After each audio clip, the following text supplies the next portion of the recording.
Assalamu alaikum wa rahmatullahi wa barakatuhu.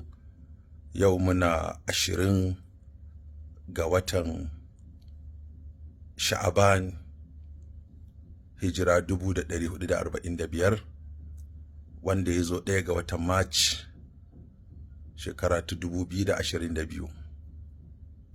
Ina daga nan jihar Kaduna, inda muke gabatar da taro da 'yan majalisa ƙarƙashin jagorancin sifika yadda za a gabatar da doka wacce za ta wajabta yin gwajin lafiya kafin aure a jihar Kano, kamar yadda jihohi da yawa a Najeriya wato suka yi irin wannan doka. To ɗazu sai na ji wasu jawabai suna ta fitowa daga jihar Kano waɗanda a gaskiya sun kashe min gwiwa.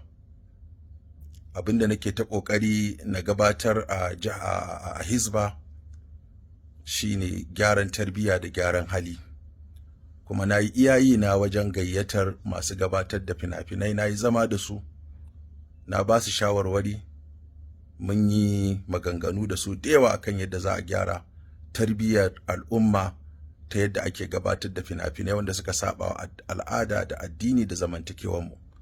Haka na kira 'yan TikTok, na kuɗi na a cikin ajihuna da mataimakana muka haɗa kuɗi, muka ba su kuɗin data da kuɗin mota, muka zauna da su muka yi shawarwari.